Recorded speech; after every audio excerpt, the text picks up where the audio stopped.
नमस्कार दोस्तों, आपका हमारे चैनल में स्वागत है। क्यों अधूरी है पुरी के जगन्नाथ की प्रतिमा? आइए जानते हैं पौराणिक कथा। दोस्तों, पुरी का जगन्नाथ मंदिर सारी दुनिया में प्रसिद्ध है। इस प्रसिद्ध मंदिर से जुड़ी कई कथाएं लोकप्रिय है। तो आइए जानते हैं पुरी के जगन्नाथ मंदिर की प्रचलित कथा। एक बार भगवान श्री कृष्ण सो रहे थे और निद्रावस्था में उनके मुख से श्री राधा रानी का नाम निकला। पटरानियों को लगा कि वह प्रभु की इतनी सेवा करती है, परंतु प्रभु सबसे ज्यादा श्री राधा रानी का ही स्मरण करते हैं। रुक्मणी जी एवं अन्य रानियों ने रोहिणी जी से राधा रानी एवं श्री कृष्ण के प्रेम और ब्रज लीलाओं का वर्णन करने की प्रार्थना की। माता ने कथा सुनाने की हामी तो भर दी, लेकिन यह भी कहा कि श्री कृष्ण और बलराम को इसकी भनक ना लगे। तय हुआ कि सभी रानियों को रोहिणी जी एक गुप्त स्थान पर कथा सुनाएगी। वहां कोई और न जाए, इसके लिए सुभद्रा जी को पहरा देने के लिए मना लिया गया। सुभद्रा जी को आदेश हुआ कि स्वयं श्री कृष्ण और बलराम भी आए तो उन्हें भी अंदर न आने देना। माता ने कथा सुनानी आरंभ की। सुभद्रा द्वार पर तैनात थी।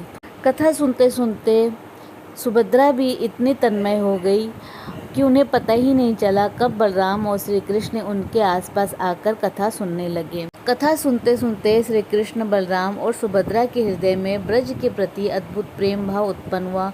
उस भाव में उनके हाथ पैर सिकुड़ने लगे जैसे बाल्यावस्था में थे। तीनों राधा जी की कथा में ऐसे विभोर हुए कि मूर्ति के समान जड़ प्रतीत होने लगे। बड़े ध्यान पूर्वक देखने पर भी उनके हाथ पैर दिखाई नहीं देते थे।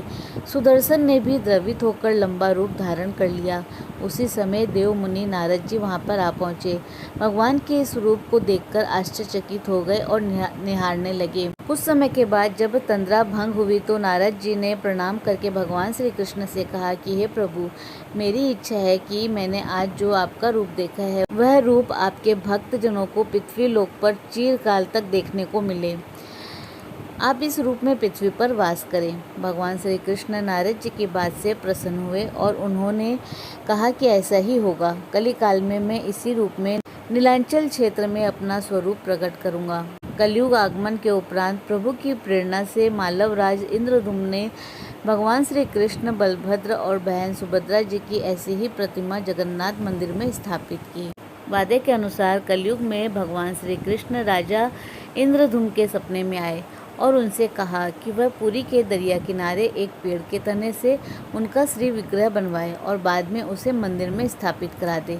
भगवान के आदेश अनुसार राजा ने इस काम के लिए काबिल बढ़ई की तलाश शुरू की। कुछ दिनों में एक बूढ़ा ब्राह्मण उन्हें मिला और इस विग्रह को बनाने की इच्छा जाहिर की, लेकिन उस ब्राह्मण ने राजा के सामने एक शर्त रखी कि वह इस विग्रह को बंद कमरे में ही बनाएगा और उसके काम करते समय कोई भी कमरे का दरवाजा नहीं खोलेगा, नहीं तो वह काम अधूरा छोड़कर चला जाएगा।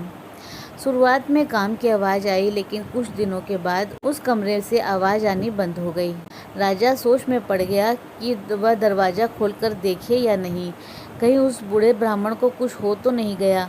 इस चिंता में राजा ने एक दिन उस कमरे का दरवाज़ा खोल दिया। दरवाज़ा खुलते ही उसे सामने अधूरा विग्रह मिला और ब्राह्मण गायब था। तब उसे एहसास हुआ कि ब्राह्मण कोई और नहीं बल्कि खुद विश्वकर्मा थे। शर्त के खिलाफ जाकर दरवाज़ा खोलने से वे चले गए। उस वक्त नारद मुनि पधारे और उन्होंने राजा से कहा कि जिस प्रकार भगवान ने सपने में आकर इस विग्रह को बनाने की बात कही थी, ठीक उसी प्रकार इसे अधूरा रखने के लिए भी द्वार खुलवा लिया। राजा ने उन अधूरी मूर्ति को ही मंदिर में स्थापित करवा दिया। यही कारण है कि जगन्नाथपुरी के मंदिर में कोई पत्थर या फिर कोई अन्य धातु की मूर्ति नहीं, बल्कि पेड़ के तने को इस्तेमाल करके बनाई गई मूर्ति की पूजा की जाती है। इस मंदिर के गर्भगृह में भगवान श्री कृष्ण, सुभद्रा और बलभद्र की मूर्तियां विराजमान है। कहा जाता है कि माता सुभद्रा को अपने मायके द्वारिका से बहुत प्रेम था, इसीलिए उनकी इस इच्छा को पूर्ण करने के लिए श्री कृष्ण, बलराम और सुभद्रा जी ने अलग रथों में बैठकर द्वारिका का भ्रमण किया था और तब से आज तक पुरी में हर वर्ष रथ यात्रा निकाली जाती है। दोस्तों, इसी प्रकार और भी रोचक जानकारी के लिए आप हमारे चैनल को लाइक, शेयर व सब्सक्राइब करें। हमारे चैनल में विजिट करने के लिए धन्यवाद।